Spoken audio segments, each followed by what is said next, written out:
Buenas noches y bienvenidos a las 5 de las 7. Como cada día vamos a intentar ofrecerles algunas claves para comprender lo que está en debate en nuestro país, tanto desde el punto de vista de la salud, puesto que estamos ante una pandemia grave, como desde el punto de vista de la política, porque estamos en elecciones generales que se acercan. Respecto a la salud, hay que expresar nuestra solidaridad con algunos casos de personalidades que han hecho saber que están infectadas. En el plano internacional hemos tomado conocimiento del entrenador del Real Madrid, Zinedine Zidane, que en su momento era uno de los mejores jugadores del fútbol, que ha revelado haber sido infectado por COVID. Y en el plano del Perú es el caso también de uno de los candidatos presidenciales, Julio Guzmán, del Partido Morado, quien, de la misma manera que su candidata a vicepresidenta, ha sido infectada. Esto nos lleva una vez más a repetir que la única manera de precavernos contra el COVID es cuidarnos de no establecer contacto con personas susceptibles de estar infectadas ellas. Este virus se contagia de persona a persona. Por eso, en espera de una vacuna eficaz, que se nos promete para un tiempo razonablemente breve, hay que usar mascarilla, hay que evitar estar en aglomeraciones, sobre todo en espacios cerrados, y la cercanía con personas menores a 2 metros, si se puede. En esas condiciones podremos evitar ser infectados, porque sabemos que no existen en este momento las condiciones hospitalarias para acoger a los que desarrollen una forma grave de la enfermedad. Repito entonces, es más urgente que nunca la prudencia para preservar nuestras vidas y las vidas de las personas que amamos en nuestro entorno. Esto dicho, vamos a presentar ahora a nuestros dos invitados, a los que hemos propuesto tener un intercambio sobre su visión del país y lo que podrán hacer en el Congreso si son elegidos. Ellos son Sergio Tejada, que va con el número 5 en Juntos por el Perú, y el señor Alberto Otárola, que va también con el número 5, pero en la lista del Partido Nacionalista. Ambos tienen experiencia política, puesto que Sergio Tejada ha sido congresista ya y el señor Alberto Otárola ha sido ministro. Muy buenas noches, señores invitados. Quisiera comenzar con Alberto Otárola y preguntarle qué es lo que lo ha decidido a postular al Congreso después de haber tenido una experiencia, sobre todo en el Poder Ejecutivo. Buenas noches, Fernando. Buenas noches, Sergio. Bueno, lo que puedo decir es que creo que estoy capacitado y con la experiencia suficiente para aportar a mi país a través del Congreso de la República. Soy un profesional especializado en Derecho Constitucional. Como usted lo ha dicho, he sido ministro de Defensa. Y la verdad es que una manera de levantar el nivel, digamos, en el sentido más puro de lo que significa un Congreso de la República es convocar a los mejores profesionales del país. Tengo la percepción de este Congreso que este Congreso puede ser mejor que todos los anteriores, por varias razones. Veo mejores perspectivas, mejores candidaturas, pero también creo que no podemos regresar a un poder ejecutivo con los mismos vicios, los mismos problemas y el mismo rechazo popular, no solamente por lo que significa el Congreso como institución que no ha estado a la altura de las circunstancias y a veces mal diseñada por la Constitución, sino también por la precaria relación que tiene con la representación popular. Sergio Tejada, usted ha sido congresista durante 5 años, lo hemos visto batiéndose en varios frentes, recordamos sobre todo la megacomisión que le dio lugar a un libro que tuvo mucho impacto, El reino de la impunidad, y eso era antes de Odebrecht, ¿verdad? Antes de que conociéramos todas las cosas que conocimos después. ¿Por qué quiere usted regresar durante 5 años más al Congreso de la República? Muy buenas noches, Fernando. Muy buenas noches, Alberto. Cuando fui parlamentario en el periodo 2011-2010, la ley de institutos, me tocó, como lo has mencionado, presidir la llamada megacomisión. Encontramos muchos casos de corrupción. Fue una batalla muy fuerte contra la impunidad. Y también pude acompañar a muchos pueblos en sus gestiones por agua y desagüe, por luz definitiva, por título de propiedad, temas que son centrales en la vida de las personas. Y creo que hoy día necesitamos con urgencia seguir con esas luchas. La reforma universitaria está en riesgo, hay un ataque sistemático contra la SUNEDU, creo que hay que defender la SUNEDU, profundizar la reforma universitaria, fortalecer además en los institutos de educación superior, continuar en la lucha contra la corrupción, porque yo creo que hay muchas mafias que se vienen recomponiendo, que tienen hasta etiqueta, ¿no es cierto? Los gángsters de la política, entre otras, con presencia en el Parlamento. No lo diga mucho, que puede a producirle problemas judiciales que ya ha tenido. Parece que hay quien no le gusta que se hable de los gángsters de la política. Pero ese es un nombre que no lo he puesto yo, que en todo caso es parte de una investigación, pero yo creo que sí hay que seguir combatiendo contra la corrupción y hay que seguir impulsando pues una serie de reformas que son centrales para el país, sobre todo en estos momentos tan duros de la pandemia, donde hay que cuidar la salud, pero también hay que dar empleo, hay que reactivar la economía, hay que dar más protección por parte del Estado a todos los ciudadanos y ciudadanas. ¿Y por qué todos estos ideales usted cree que los puede realizar dentro de Juntos por el Perú y no del Partido Nacionalista con quien usted actuó en su etapa anterior de congresista? Impulsamos algunos temas, efectivamente, en ese periodo. Yo me alejé porque vi un viraje en temas económicos, en temas ambientales, en temas laborales. Recordemos que yo me voy cuando se impone la llamada ley Pulpín, que recortaba derechos laborales a los jóvenes. Y me distancio y veo en Nuevo Perú, es parte de la alianza de Juntos por el Perú, una alternativa de cambio que va más acorde con mis ideas. Yo estoy seguro que con este equipo, en un trabajo además coordinado entre el Legislativo y el Ejecutivo, vamos a poder hacer grandes cambios en el país. Señor Otárola, usted sigue siendo miembro del Partido Nacionalista, con él postula ahora y acaba de oír una versión crítica de su desempeño en el poder. Quisiera, antes de entrar al detalle de algunos temas que tienen que ver con su partido, preguntarle cómo está evolucionando la campaña de Ollanta Humala, porque se le escucha hablar a veces, pero parece que no sube mucho en los sondeos, ¿no? Bueno, la última noticia es que ha trepado de 0 a 4%, según la encuesta de Ipsos, y en el sector E, es decir, en el sector más pobre, aquel sector que ha sido favorecido por los programas sociales, por Pensión 65, Beca 18, Jaliwarma, todos los logros que menciona Sergio, que han sido conseguidos en el gobierno nacionalista, pues van a reclamar la presencia de alguien con experiencia. Fíjese, Ollanta Humala sabe exactamente qué cosa es lo que se tiene que hacer desde el día cero, ¿no? Acá no estamos para experimentos, no vamos a pedir la luna de miel, 100 días de tregua ni nada. El Perú, la crisis espantosa por la que estamos pasando en este momento, requiere de una mano firme que tome decisiones profundas respecto de la salud pública y la reactivación de la economía. ¿Cuáles, por ejemplo, cuáles son esas decisiones profundas que usted cree que se deben tomar ahora y que no habrían sido tomadas durante el quinquenio pasado de Ollanta Humala?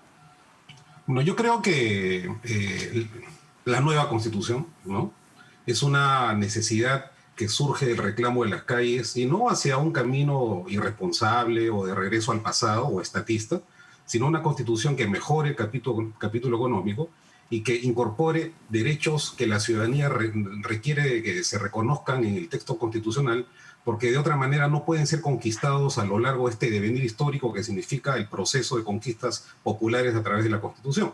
Le pongo dos ejemplos. ¿Qué cosa es lo que vamos a incluir o proponer que se incluya eventualmente en una asamblea constituyente?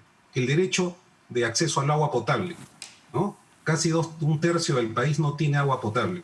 El derecho al acceso gratuito a Internet. Vamos a terminar también de hacer esta malhada reforma política que hace varios años viene sucesivamente entrampándose a través de congresos ineptos que no han querido sino prolongar el mandato de algunos congresistas que ahora andan por ahí postulando al Parlamento andino. Entonces, las decisiones tienen que ser por la reactivación económica. Vamos a hacer un shock de inversión social. Vamos a priorizar a la población más pobre, que es la que lamentablemente está sufriendo los estragos de esta pandemia.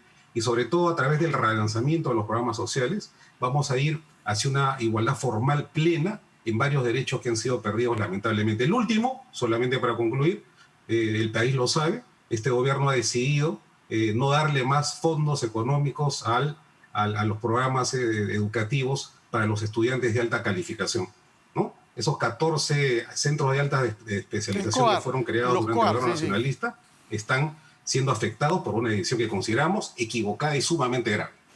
Señor Tejada, usted nos ha recordado que renunció a la coalición que ganó las elecciones el año 11 por la ley Pulpín. Esa ley tuvo el mérito, por lo menos, de afrontar un problema que todos han escamoteado antes y después, crear empleo formal y evitar lo que pasa en la práctica, que quienes comienzan un trabajo, sobre todo los jóvenes, se ven privados de todo derecho. Usted sabe que la tasa de informalidad en el Perú, que ya era muy elevada, 70%, ha subido aún. Entonces, está usted contra la ley Pulpín, pero ¿qué iniciativa usted, como político, como sociólogo y como músico, que esté en contacto con jóvenes a los que les gusta el rock que usted interpreta con tanta intensidad, qué les ofrece de realista para asegurarles que un gobierno eventualmente de su partido será capaz de crear o de contribuir a que se cree empleo formal? Mira, yo para empezar no creo que una mayor flexibilidad laboral contribuya a la formalización. Al contrario, yo creo que hay que fortalecer gremios, hay que fortalecer sindicatos, hay que mejorar los derechos, pero por supuesto tienen que haber otras medidas adicionales. Somos un país que no tiene prácticamente industria, que no transforma sus materias primas, que no genera valor agregado. Hay una serie de industrias que se pueden potenciar diferentes a las tradicionales, las industrias culturales, las industrias creativas.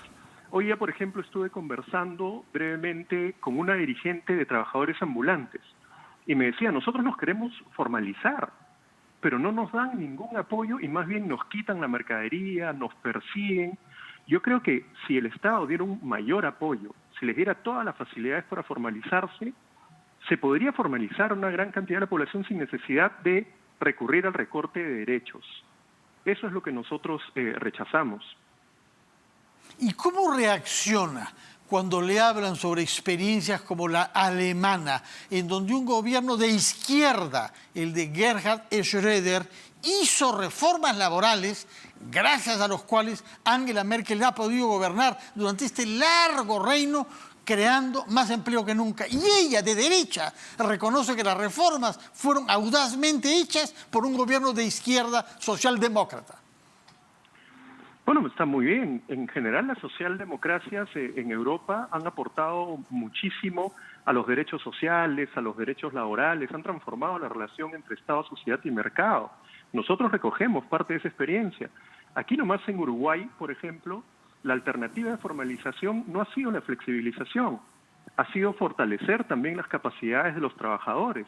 Entonces, son otras miradas que tenemos que darle, otras alternativas. Y aprovecho para recordarle a Alberto con todo cariño que en el gobierno anterior, en el quinquenio 2011-2016, impulsamos la Ley de Derecho Humano al Agua. Se aprobó en primera votación, pero tuvimos un bloqueo. Seguramente fue en el Ministerio de Economía y Finanzas que se bloqueó el derecho humano al agua. En buena hora que después se haya aprobado y en buena hora que podamos coincidir en el derecho humano al Internet de banda ancha. Ojalá sea una realidad. Señor Otárola, bueno, usted nos ha hablado sobre la campaña de Ollanta Humala, pero aparentemente el antivoto es muy fuerte y según algunos sondeos de opinión, ningún otro candidato tiene un antivoto mayor que el de Ollanta Humala. ¿Cómo interpreta usted esta hostilidad hacia su figura política? Una breve referencia, 10 segundos, al tema laboral. El Partido Nacionalista defiende a los trabajadores, ¿no? Y consideramos que el trabajo es un deber y un derecho, y que hay que desarrollar, digamos, mejor la Constitución en lo que respecta a temas tan complejos pero necesarios como la negociación colectiva. O sea, no hay que tenerle miedo a los sindicatos. La representación de los sindicatos es esencial para la democracia. Bueno, y en el tema de las encuestas... Pero, ¿qué nos dice, puesto que usted introduce este tema, que usted debe conocer muy bien, porque me parece que su hermano era en el ministro de Trabajo cuando la ley Pulpín, ¿no es cierto? ¿Cuál es la posición actual del partido del cual usted es miembro respecto de ese proyecto que es cierto, fue sobre todo un impulsado por el ministro de Economía Alonso Segura, pero que contó con el respaldo de Freddy Otárola. El Partido Nacionalista defiende al trabajo y a los trabajadores, ¿no? Y en toda su expresión. Y siempre vamos a estar a la defensa de los derechos conquistados. No creemos en las famosas flexibilizaciones laborales. Nosotros creemos que la riqueza tiene que ser igualmente, digamos, trabajada y compartida por las dos partes.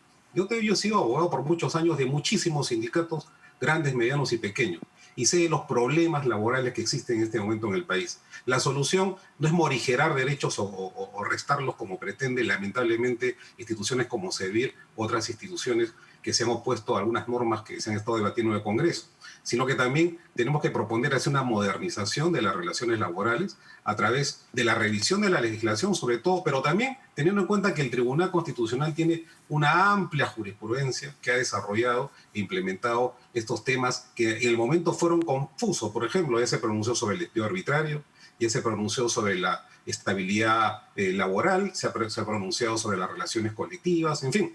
Ese es un tema de especialísimo interés para el Partido Nacionalista. Pero creemos que más allá de esto, el modelo económico, Fernando, requiere una profunda transformación, mejorarlo. Creemos que no se ha distribuido la riqueza por igual, ¿no? Se ha dado en estos últimos años, especialmente el último quinquenio, más distancia social entre los peruanos y construido un mercado distorsionado con sectores económicos monopolizados, ¿no? La Constitución no ha impedido, lamentablemente, la instalación de grandes monopolios en el mercado. La industria farmacéutica, los grifos, ¿no? La industria cervecera. Entonces, ¿qué vamos a hacer? Estamos proponiendo una reorganización integral de Indecopi y las reguladoras para darle mayores atribuciones de supervisión a la competitividad, para proteger a los usuarios, para proteger a los consumidores. En consecuencia, esa es una de las medidas que están en nuestro plan de gobierno. La recaudación fiscal también ha caído demasiado. La pandemia nos ha conducido a una situación desastrosa.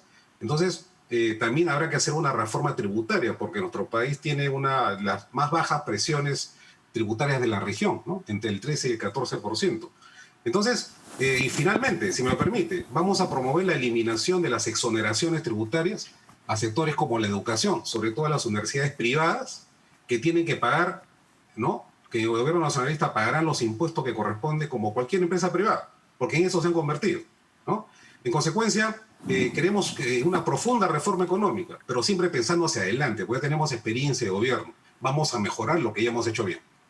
Sergio Tejada, ¿cómo contesta usted a quienes reprochan a Juntos por el Perú u otras variantes de izquierda de tener un énfasis muy fuerte en la distribución de la riqueza, en el aumento de la inversión social, pero una visión un poco ligera sobre cómo generar más riqueza? Porque para distribuirla hay que generar más. Entonces, yo siempre pregunto, pero algunos se irritan ante esa pregunta, ¿qué sectores productivos piensa usted que tienen un potencial que su partido, si fuera gobierno, debería impulsar?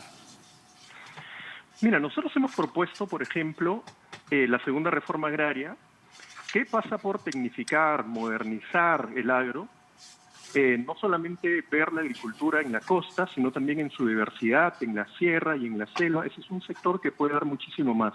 También te hablaba hacia el inicio sobre cómo transformar nuestras materias primas. No podemos ser siempre, toda la vida, 200 años de República Independiente, siendo proveedores de materias primas del exterior y no transformándolas.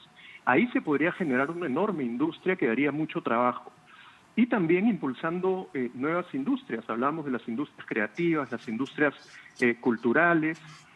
Yo creo que hay un abanico muy grande porque somos un país muy diverso, un país muy heterogéneo que tiene mucho para dar, pero por supuesto también tenemos que tener un rol desde el Estado muy fuerte. Vamos a afrontar una crisis tremenda, ya estamos en medio de esta crisis económica y estamos proponiendo un programa nacional de empleo temporal masivo, porque es fundamental que se pueda acompañar a la gente con bonos, es cierto, pero la gente pide trabajo.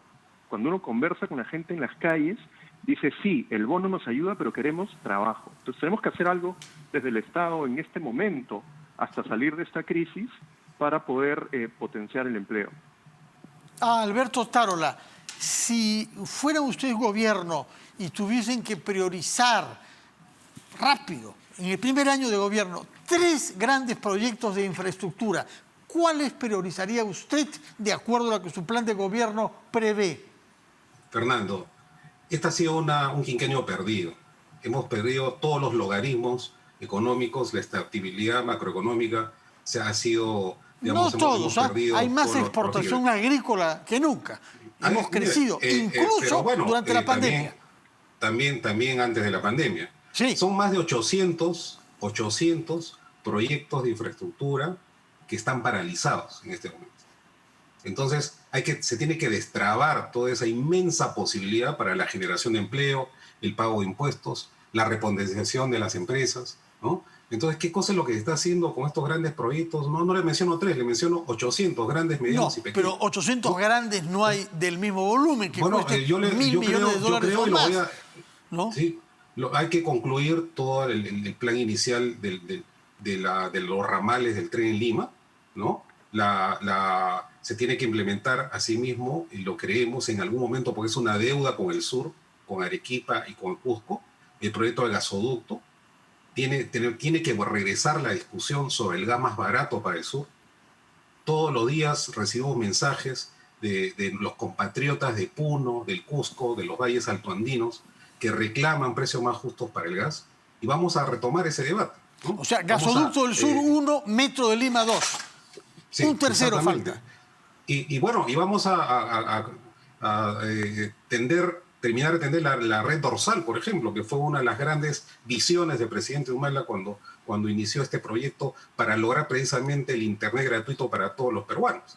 Son grandes proyectos que los vamos a retomar y los vamos a implementar en beneficio de los más pobres, sobre todo.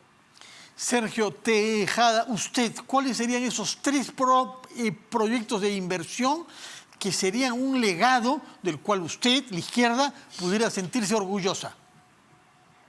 Bueno, en primer lugar, necesitamos un plan nacional de infraestructura que no tenemos. Bueno, si existe uno, si hay un plan con 52 proyectos diferentes, puede no gustarle, pero hay un plan nacional.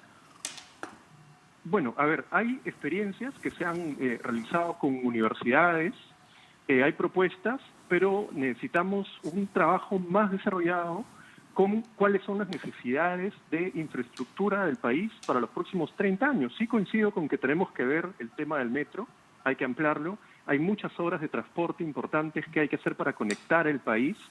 Nosotros hemos planteado en más de un momento, por ejemplo, grandes obras ferroviarias, ¿no? No puede ser posible que no tengamos redes ferroviarias que conecten todo el país. Tenemos que ver el tema del gas, ahí coincidimos.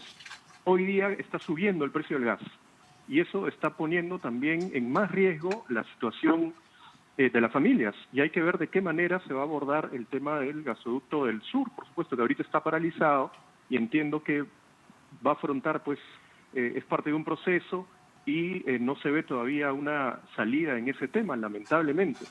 Pero sí son temas fundamentales. El tema del gas, el tema vial, son temas muy importantes. Ninguno de los dos piensa en nada de irrigación en las zonas costeras de nuestro país. Bueno, se han hecho ya grandes obras de irrigación, ¿no? Pero, perdón, si me disculpas, pero creo que ahí había un problema también de distribución. Las grandes obras de irrigación en la costa han llevado también a grandes concentraciones de tierra por algunos grupos económicos. Nosotros queremos empezar a mirar más a la sierra, que ha sido tan olvidada, donde también se necesita grandes obras de irrigación. Alberto Tarola, ¿irrigación en el Perú? Bueno, en nuestro plan de gobierno hemos puesto claramente que vamos a relanzar todo el plan de riego que fue muy bien trabajado en el Ministerio de Agricultura. Tenemos que retomar, por ejemplo, aprovechando este tema, lo que fue el tema número 1 con premios internacionales, el modelo de desarrollo alternativo, integral y sostenible, que sacó a más de 1 millón de campesinos cocaleros o de familias de la pobreza y que lamentablemente ahora se ha visto frustrado por no solamente la crecida del espacio cocalero, estamos casi en 80.000 hectáreas, y pues eso debido a un irresponsable manejo de este gobierno que culmina, sino también porque se ha cortado una cadena de producción asertiva, ¿no? Estábamos yendo muy bien en la exportación de café, de cacao y de productos que eran bien recibidos en el mercado. hemos tenido una visión muy importante en el tema agrícola y también tenemos una posición, por supuesto, sobre lo que ha ocurrido con la agroexportación. Hemos crecido mucho, ¿no es cierto? Y eso está bien para el país, pero en exportaciones, pero hemos decrecido en derechos laborales. Y ese es el debate actual en el que también hemos tenido una intervención en su momento. ¿Qué cosas harían o qué promoverían ustedes que se haga durante los primeros 100 días para mejorar la política frente a la pandemia? Señor Sergio Tejada. Bueno, Verónica Mendoza hace poco ha hecho varias recomendaciones. Voy a tratar de resumirlas. Primero, hay que tener una estrategia comunitaria, nos parece fundamental. No se está articulando las políticas de gobierno con experiencias como las ollas comunes, por ejemplo, que están salvando vidas, que son fundamentales, con experiencias de organización popular. También estamos planteando acercar el oxígeno a la gente, habilitando diferentes espacios, parroquias, colegios, dotando de oxímetros, por lo menos a las familias, para que puedan llevar un control. Estamos planteando además un tercer y cuarto bono, porque esta nueva variante del COVID parece que es mucho más contagiosa y se están disparando los contagios y va a colapsar el sistema de salud si no ha colapsado ya. Entonces tenemos que ver alguna manera de garantizar que la gente se mantenga más en su casa, de garantizar que se potencie el teletrabajo y también la telemedicina para que puedan haber más consultas de manera virtual, pero para eso tenemos que ampliar el acceso al Internet. Es otra de las medidas que tienen que darse de una manera rápida. Y en su caso, Alberto Otárola, Sí, medidas para mire, cambiar la política frente a la pandemia. en esto hemos sido muy claros, ¿no? Siempre hemos dicho con mucha energía que la salud debe ser un derecho y no un privilegio. Entonces, el presidente Humala ha propuesto la instalación de una comisión de la verdad, que le explique a los peruanos por lo menos lo siguiente, ¿no? Por respeto a la memoria de los muertos. ¿Cuántos fallecidos hemos tenido? ¿Cuánto dinero salió del Estado y a favor de quiénes? ¿Por qué casi todo el Fondo de Estabilización Fiscal pasó a libre disposición del MEF? ¿No? Bueno, nadie sabe a dónde finalmente ha ido este dinero. ¿Por qué no se compraron las vacunas a tiempo? ¿Qué pasó con las pruebas moleculares? El oxígeno, las pruebas rápidas, ¿no? Entonces, esa es una primera medida. La segunda es que lo que siempre hemos propuesto, fortalecer la lucha contra el COVID, reforzando a nivel primario los centros médicos, las postas, los hospitales de emergencia. El Estado nos da la impresión que ha retrocedido en sus posiciones, ¿no? Se ha replegado los grandes hospitales, permitiendo ver luego la gran crisis que ello ha generado por la aglomeración de personas. Hemos renunciado, ¿no es cierto?, a la capacidad de encontrarnos con la pandemia, pero hacia adelante, en una estrategia de avance, ¿no? Vamos a crear también, lo hemos puesto en nuestro plan de gobierno, el Centro Nacional de Investigaciones Médicas y de Vacunas, ¿no? Será un pliego presupuestal, será el centro top en América Latina que promueva en el país la investigación científica con especial incidencia en la inmunología. En fin, se tiene que renovar completamente, por ejemplo, la cadena de frío a nivel nacional en zonas urbanas y rurales. No sabemos qué va a pasar con el cuidado de las vacunas que van a venir, no tenemos cadena de frío. De acuerdo, palabras finales, señor Sergio Tejada. Sí. Bueno, agradecerte. Creo que estamos en un momento sumamente importante de nuestra historia. Es además el año del Bicentenario y lo afrontamos con una precariedad gigantesca. Una precariedad que responde a un Estado que ha estado de espaldas a las mayorías, que no ha garantizado salud gratuita, de calidad, que no ha garantizado que nos podamos adecuar en el acceso a la educación en este nuevo contexto, que ha mostrado una desprotección enorme, ¿no? Con gente sin trabajo formal, sin un seguro de desempleo, sin una pensión digna. El tema de las pensiones es otro tema fundamental. Entonces, hay varios aspectos que hay que cambiar sin volver al estatismo. Nosotros no planteamos eso, pero sí tenemos que tener un Estado mucho más fuerte de lo que fue el dogma neoliberal, del Estado mínimo, del Estado que no debía intervenir y que debía dejar todo al mercado. Creo que tenemos que cambiar ese paradigma y dar un futuro diferente a la gente. Yo estoy seguro que podemos aportar mucho desde el Congreso de la República y de la mano de Verónica Mendoza en la presidencia de la República. Ojalá que así sea. Muchas gracias a ambos. Sergio Tejada, número 5 de la lista de Lima de Juntos por el Perú. y Alberto Tarola, número 5 también de la lista del Partido Nacionalista Siempre por Lima. Muchas gracias por su presencia acá y que tengan una campaña democrática que ilustren a los ciudadanos y que nos permita elegir a los mejores. Muchas gracias por su presencia. Vamos a hacer una pausa y pasaremos después a hablar con una alta dirigente de la Oficina Nacional de Procesos Electorales a propósito de la publicidad electoral supervisada por la OMPE que comenzará en 2 semanas. Pausa primero.